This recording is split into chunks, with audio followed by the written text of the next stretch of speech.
Ako si Genevieve. Kadagagaw ako. Hindi ko kasabali na para magkapera para sa mama ko. Housemate ako dito. Bago ako nagpunta dito, nag-pray talaga ako. Ayaw ko na Muslim nga amo ko. Ayaw ko na ganyan. Kasi alam ko, mahirap ang trabaho lalo na Muslim. Mahirap, parang slave ka talaga. Hiningi ko kay God na ayaw kong Muslim, Lord. Basta ayaw ko Muslim. Pero, grabe talaga si God, no? I-grant niya talaga. Yun, nakita ko ang visa. Ang sabi nila daw, ang Bahrain, mahirap daw mag-apply. Kasi, maselan daw. Ang in-applyan ko una Oman. Pero, sabi ko naman sa agency, sabi ko na kahit sino ang mauna. Ang first player talaga, 2 weeks. 2 weeks, no? Nakuha ako sa Bahrain. Ang amo ko is Australiano. Talagang binigay ni God. Pagdating ko dito sa Bahrain, yung kumbaga, natapos ko ang kontrata, 2 years. Hanggang maraming mga pagsubok na nalampasan ko. Na-overcome ko lahat dahil nandiyan si God. Ang sabi ni God na kung tumawag ka lang sa Kanya, makinig siya, makita niya kung ano ang motibo mo. Ganun. Sa madaling salita, gusto ko talaga magtrabaho sa labas. Tapos, mahirap kasi kahit anong profession ko, o kahit anong profession mo, ako graduate ako. O gusto ko sana gamitin ko ang profession ko dito. Pero iba na kasi, matanda na ako. Gusto ko magtrabaho sa labas, pero hindi basta-basta. Marami naman mga tao dyan na makuha sila. Bakit ako pa, lalo na may ako. Mag-end of contract na ako, sabi ko kay God, pahiga na ako. Lord, mag-end of contract na ako, kailangan magtrabaho. Gusto ko magtrabaho sa dental clinic. Sabi ko sa kanya. After 2 hours, may tumawag sa akin na kaibigan ko, mag-apply daw ako ng itong clinic ito. Ura mismo, sabi na hire na ako. Kahit 12:30 ng madaling araw, sabi niya nag-hire sa akin, tanggap na daw ako. Yun, nagbigay ng offer letter, yun, na-hire ako. Grabe talaga sa God, no? Ang desire ko na biglang talaga ni God. Minsan, mag-part-time ako para lang sa mama ko. Mahirap talaga walang mama, no? Pag wala kang Diyos sa buhay mo, wala. Hindi ako makatayo ngayon. Wala ko asawa. Talagang pagmalaki ko ang Diyos ko. Hindi ko magaganito kung wala ang Diyos ko sa buhay ko. Before dito, building na ito, nakaupo ako ng sa park. Sabi ko, masarap patulog dyan, no? Sabi ko. Kasi kulang talaga ako po tulog, lalo na housemate ka. After 1 week, nakita ako dito sa taga-taas, si Madam. Tinawag niya ang mga taga-salon na may kabayan ko sa baka. Yun. Masaya nga ako noon kahit 500 pills para makakain akong tinapay. Masaya nga ako, kausap ko, mag-share ko, mag-prayer ako. Yan na. Yan lang talaga. Kahit wala akong bahay sa Davao, sa Pilipinas, uuwi man ako, alam ko ibigay ng God. May sabi lang ko sa mama ko, saludo ko sa mama ko. Kahit wala ba siya maibigay sa akin, o kayamanan,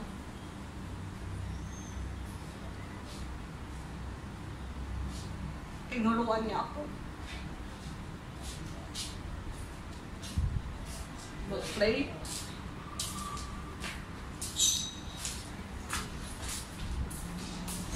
Ibigay lahat kay God. Magpakumbaba.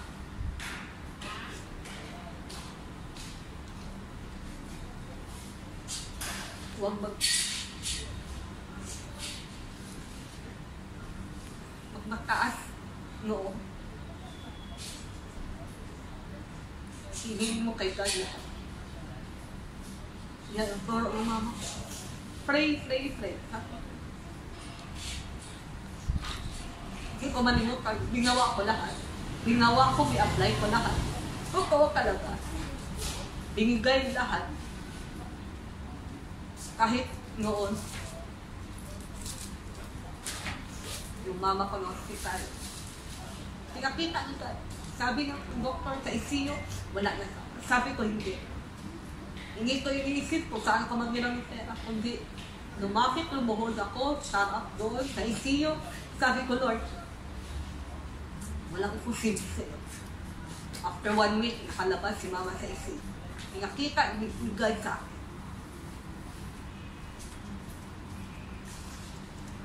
Sabi ko, sa hospital pa tayo,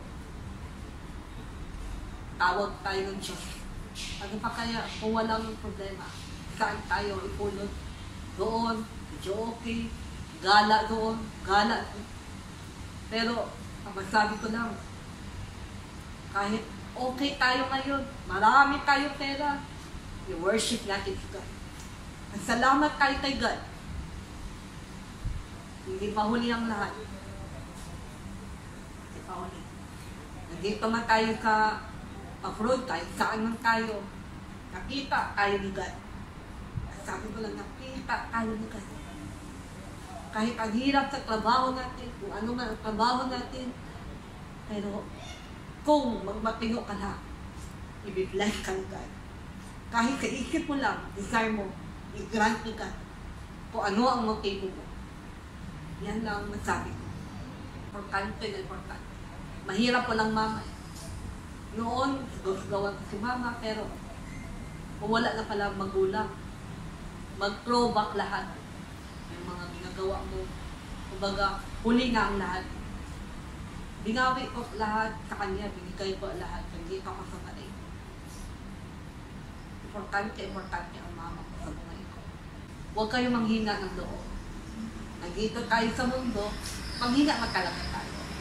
Kung may Diyos ka sa buhay mo, kung lumuhod ka, ang faith mo kay God, hindi ba tayo, kumbaga, ano tayo, yung, ang tawag yan, emotional, nakita ni God.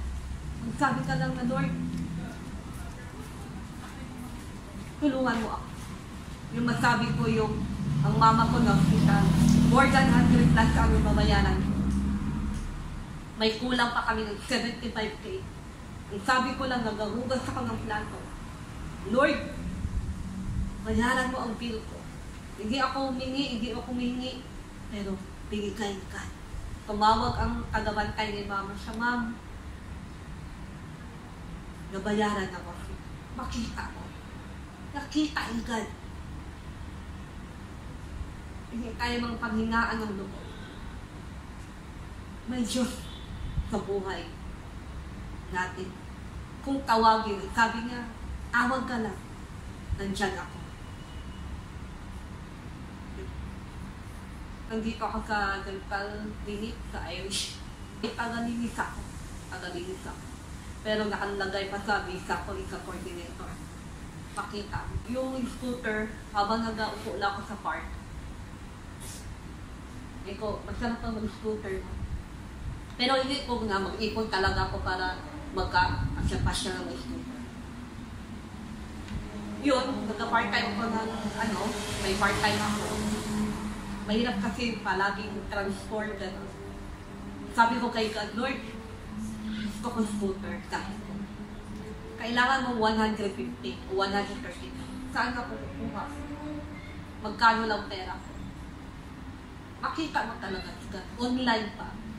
Ang dikuhaan ko ng scooter, okay lang daw installment.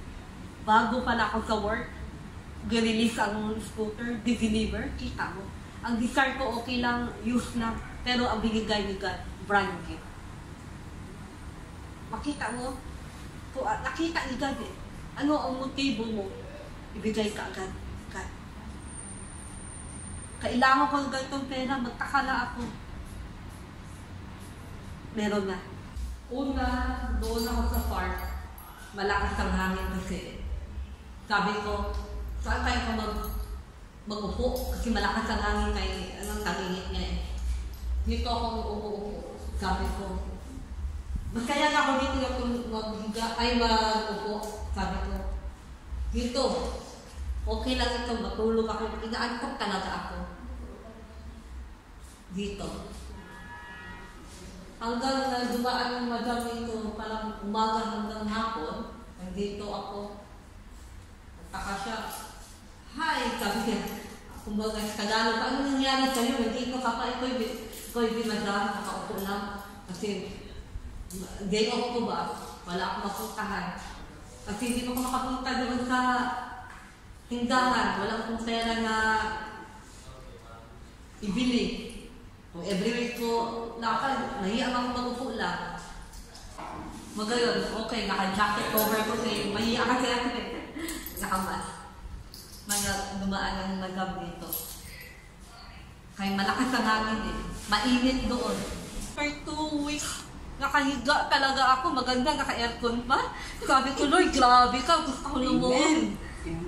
No, makita ba? Diyan ako sa hagdanan. Gusto ko matulog. Pero binigay ni God. Amen. Binigay ni God ba? Sabi ko, kahit tinapay, masaya na ako. Magkaroon kumain ng kahit karni lang man. Nagkaka ako, nagkakilala ko si yung taga-salon. Bit-bit na kilusin ng pagkain. Diyan sa hagdanan. Ang daming pagkain. Sabi ko, Lord, grabe ka naman. Tinapay, naging karni na. Amen. Grabe ba? Bait talaga ng Panginoon. Sabi ko, gusto ko magtrabaho sa labas. Sino ang magkuha sa akin? Naka-uniform pa ngayon. Matanda na ako. May diferensya pa ako. Pero God, makita. Amen. Sabi ko, magtrabaho sa magkuha, doktor, magkuha sa akin. Pero pag si God ang maglagay, walang tao makahanap. Trabaho ako sa bahay. Trabaho siya, wala siya sariling kwarto, sala lang. Ang sala ko. Wala akong tulog. Kahit jacket So, lang. ngayon hinayaan ka ng amo mo na lumabas, matulog sa park. Hindi, every Friday Pag off lang. Friday. Pag off lang. Hindi ko wala akong mapuntahan. Wala akong pera 300. Bili ako tinapay sa Rock Bakery. Tapos makulang ang tubig. Paano ito ha? Kung naghanap ko ng fountain ko lang makaasok, uhaw ako talaga sa totoo lang. Ayun.